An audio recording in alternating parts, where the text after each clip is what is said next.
चूक गया सुअर की औलाद। मेरा बजरंग दल इलाज करने आया, इलाज आप सुअर की औलाद, एक बाप बोला रे बाप, मोहम्मद तेरी खैर नहीं, सुअर के बच्चे आप बजरंग दल का इलाज कर रहे हैं यहाँ पे। एक बाप बोला रे बाप,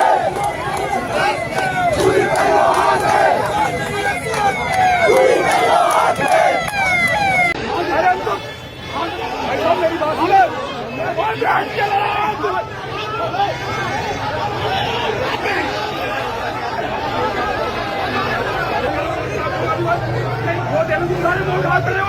अरे मैं नहीं हट रहा यार, मैं नहीं हट रहा भाई साहब, मेरी बात सुन लो।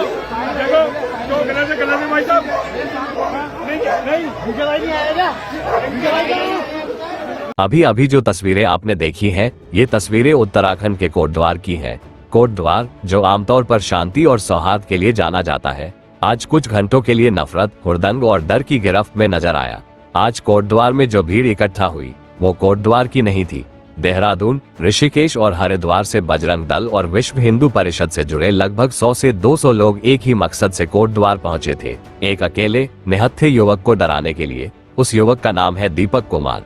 दीपक कुमार कोटद्वार का वही नौजवान जिसने 26 जनवरी को नफरत के सामने दीवार बनकर खड़े होने की हिम्मत दिखाई थी। जब कुछ कट्टरपंथी लोग एक करीब 70 साल के मुस्लिम व्यापारी की दुकान पर पहुंचे, उसका नाम बदलवाने की कोशिश की, उससे बदतमीजी की, तो उस दिन दीपक कुमार चुप नहीं रहा। वो अकेला खड़ा हुआ, उस बुजुर्ग के सामने ढाल बनकर खड़ा हुआ और नफरत के खिलाफ आवाज उठाई। नतीजा ये हुआ कि वही लोग जो खुद को ताकतवर समझ रहे थे, पीछे हटने पर मजबूर हो गए। और शायद यही बात आज कुछ लोगों को चुभ गई। आज उसी जुर्म की सजा देने के लिए सैकड़ों की भीड़ कोटद्वार पहुंची। दीपक कुमार के जिम के बाहर भीड़ जमा होती है, भद्दी गालियां दी जाती हैं, धमकियां दी जाती है, सड़क पर खुलेआम हुड़दंग मचाया जाता है। पुलिस मौके पर मौजूद थी, लेकिन सवाल यही है, क्या पुलिस सिर्फ मौजूद थी या वाकई कानून लागू कर रही थी? क्योंकि तस्वीरें साफ बताती हैं कि कुछ घंटों तक लॉ एंड ऑर्डर भीड़ के हाथ में था। सबसे चौंकाने वाली बात यह है कि इसी शहर में कुछ घंटे पहले मुख्यमंत्री का दौरा था। इसके बावजूद भीड़ निडर थी, बेखौफ थी और पुलिस को भी आंखें दिखा रही थी।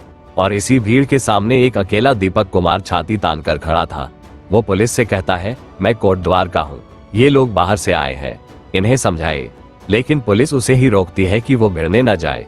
एक तरफ सैकड़ों की भीड़, दूसरी तरफ एक अकेला निहत्था युवक। आंखों में आंखें डालकर दीपक कुमार कहता है, मैं नफरत के खिलाफ था, हूँ और रहूंगा। ना डर, ना पछतावा, ना अफसोस। उसका कहना साफ है, जो किया सही किया। अब सबसे बड़ा सवाल यही है, इतनी हिम्मत इन लोगों को मिली कहां से?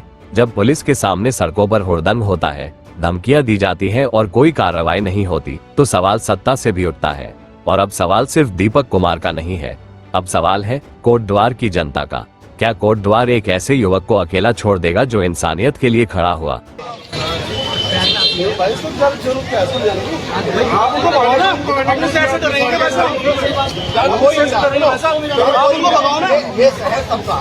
मैं उनके काट के फेंक दूंगा, सालों का दीपक पे आज भी आ गई, मैं उनको काट के फेंक दूंगा। बस वो मेरा मित्र है, वो मेरा मित्र है। बस आप उन्हें क्यों बुला रहे हो? वो गुस्से से अंदर गया, वो गुस्से से अंदर गया। इतना बड़ा बदमाश है क्या? उनकी सत्ता तो मतलब क्या हो गया? नहीं भाई साहब गलत है, बस भाई साहब ना आप जब हमने हमेशा सपोर्ट किया भाई साहब, इसको हम नहीं सुनेंगे। उसे बुला दो दीपक को, हम मेरे पास वो गलत काम तो नहीं किया हमने, गलत काम